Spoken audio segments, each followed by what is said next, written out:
સ્વાગત છે તમારું અમારી ચેનલ જીવન સત્સંગમાં। જો તમને અમારો આ વિડીયો ગમે તો વિડીયોને લાઇક કરી ચેનલને સબસ્ક્રાઈબ કરો અને બેલ આઇકન વગાડી લો, જેથી કરીને ચેનલ પર પ્રસારિત કરવામાં આવતા નવા વિડીયોની માહિતી તમને મળે। ચાલો તો આજે આપણે જાણીશું શીતળા માતા વ્રતની વ્રતવિધિ અને વ્રતકથા। ચાલો તો જાણીએ વ્રતની વ્રતવિધિ। શ્રાવણ વદ સાતમના દિવસે સૌભાગ્યવતી સ્ત્રીઓ આ વ્રત કરે છે। વ્રત કરનારે સવારે વહેલા ઉઠી ઠંડા પાણીથી નહાવું તથા આખો દિવસ ટાઢું ખાવું। આ દિવસે ચૂલો સળગાવવો નહીં, ઘીનો દીવો કરી શીતળા માતાની વાર્તા કરવી।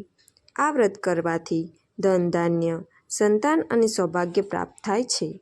વ્રતકથા। એક ગામમાં દેરાણી જેઠાણી તેની સાસુ સાથે રહેતી હતી।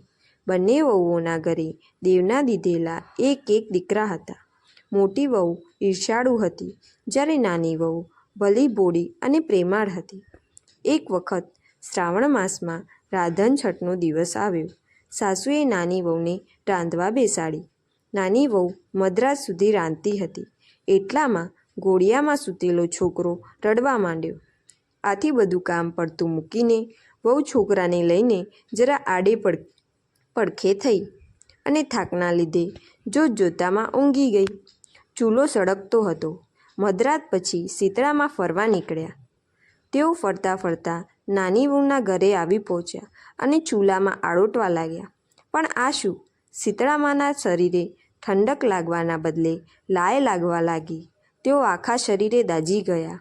આથી તેણે નાની વહુને શ્રાપ આપ્યો કે જેવું મારું શરીર બળ્યું તેવું તારું પેટ બળજો। સવારે ઉઠીને વહુએ જોયું તો ચૂલો સળગતો હતો અને પડખામાં સૂતેલો છોકરો મૃતદશામાં હતો। તેનું આખું શરીર દાઝી ગયું હતું। નાની વહુ રડવા લાગી। તેને ખ્યાલ આવી ગયો કે જરૂર શીતળામાએ શ્રાપ આપ્યો હશે। તે રડતી રડતી સાસુ પાસે ગઈ અને બધી વાત કરી। સાસુમાએ સાંત્વના આપતા કહ્યું કે શીતળા માતા પાસે જઈ પ્રાર્થના કર, બધું સારું થઈ જશે। બાળકને ટોપલામાં નાખી નાની વહુ નીકળી પડી। રસ્તામાં બે તલાવડી તેણે જોઈ। બંને તલાવડી પાણીથી છલોછલ હતી, પણ કોઈ તેનું પાણી પીતું ન હતું। જે પણ પીએ તે મૃત્યુ પામતું હતું। નાની વહુને જોઈ તલાવડીઓ બોલી, બહેન તું ક્યાં જાય છે? નાની વહુએ કહ્યું, હું શીતળા માતા પાસે શ્રાપના નિવારણ માટે જાઉં છું। તલાવડીઓએ કહ્યું કે બહેન, અમે એવા તે કેવા પાપ કર્યા હશે કે કોઈ અમારું પાણી પીતા જ મૃત્યુ પામે છે? અમારા શ્રાપનું નિવારણ પૂછતા આવજો। નાની વહુ ત્યાંથી આગળ વધી। રસ્તામાં તેણે બે આખલા મળ્યા। તેમની ડોકમાં ઘંટીના પળ લટકાયા હતા અને બંને લડતા હતા। નાની વહુને જોઈને બંને આખલાઓએ પૂછ્યું કે બહેન તું ક્યાં જાય છે? વહુને કહ્યું, હું મારા શ્રાપનું નિવારણ કરવા જાઉં છું। આખલાઓએ કહ્યું કે અમે એવા શું પાપ કર્યા હશે કે અમે સદાય માટે લડતા જ રહીએ છીએ? તું અમારા શ્રાપનું નિવારણ પૂછતી આવજે। નાની વહુ આગળ વધી। થોડે દૂર તેને જોયું તો બોરડીના ઝાડ નીચે એક ડોશીમા પોતાના વાળને ખંજવાળતા હતા। વહુને જોઈને ડોશીમા બોલ્યા કે બહેન, મારા માથામાં બહુ ખંજવાળ આવે છે, જરા જોઈ આપને। વહુ દયાળુ હતી, તેને ઉતાવળ હતી, છતાં પોતાના છોકરાને ડોશીમાના ખોળામાં મૂકી જુઓ વીણવા બેસી ગઈ। થોડીવારમાં ડોશીમાના ખંજવાળ મટી ગઈ। તેમણે વહુને આશીર્વાદ આપ્યા અને કહ્યું, જેવું મારું માથું ઠર્યું તેવું તારું પેટ ઠરજો। આટલું જ બોલતા ચમત્કાર થયો। ડોશીમાના ખોળામાં રહેલ છોકરો સજીવન થઈ ઉઠ્યો। બહુ આશ્ચર્ય પામી અને જાણી ગઈ કે આ ડોશીમા બીજું કોઈ નહીં પણ શીતળા માતા છે। આથી તે તેના પગે પડી ગઈ। વહુએ તલાવડીઓના શ્રાપનું નિવારણ પૂછ્યું। શીતળા માતા બોલ્યા કે પૂર્વજન્મમાં આ બંને તલાવડીઓ શોક્યો હતી અને રોજ ઝઘડ્યા કરતી હતી। કોઈને શાક છાશ આપે નહીં, અને આપે તો પાણી નાખીને આપે। આથી એમનું પાણી કોઈ પીતું નથી, પણ તું એમનું પાણી પીજે, એટલે એમના પાપોનો નાશ થશે। એ પછી વહુએ આખલાઓના શ્રાપ વિશે પૂછ્યું। એના જવાબમાં શીતળામા બોલ્યા કે ગયા જન્મમાં બંને દેરાણી જેઠાણી હતા। તેઓ એટલી બધી ઈર્ષાળુ હતી કે કોઈને દળવા ખાંડવા દેતી ન હતી। આથી આ જન્મમાં બંને આખલા બન્યા છે અને તેમના ગળામાં ઘંટીના પળ છે, તો આ ઘંટીના પળ ખોલી નાખજે, આથી એમના પાપ દૂર થશે. નાની વહુ ખુશ થતી.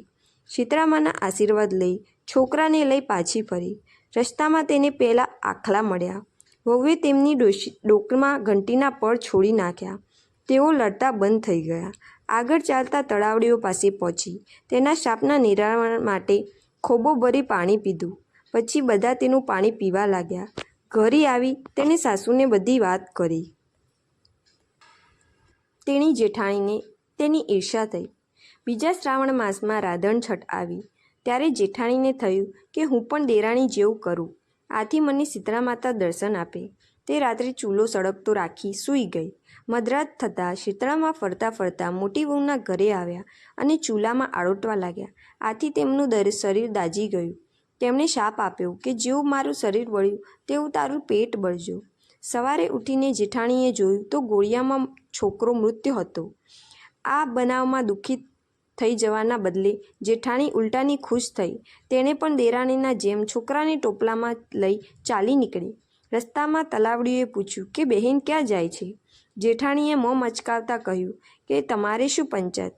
જોતા નથી કે મારો દીકરો મરી ગયો છે અને હું શીતળા માતાને મળવા જાઉં છું.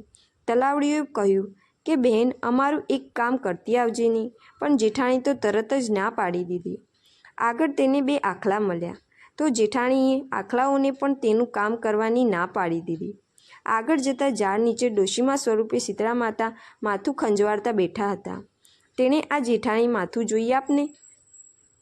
તેણે ગુસ્સે થઈ ના પાડી દીધી અને કહ્યું કે હું નવરી છું કે તમારું માથું ખંજવાળા કરવું? જોતી નથી મારો દીકરો મરી ગયો છે? જેઠાણી આખો દિવસ રખડી પણ તેને શીતળા માતા ક્યાંય મળ્યા નથી. આથી તે રડતી રડતી ઘરે આવી. હે શીતળા માતા, જેવા દેરાણીને ફળ્યા તેવા સૌને ફળજો. જય શીતળા.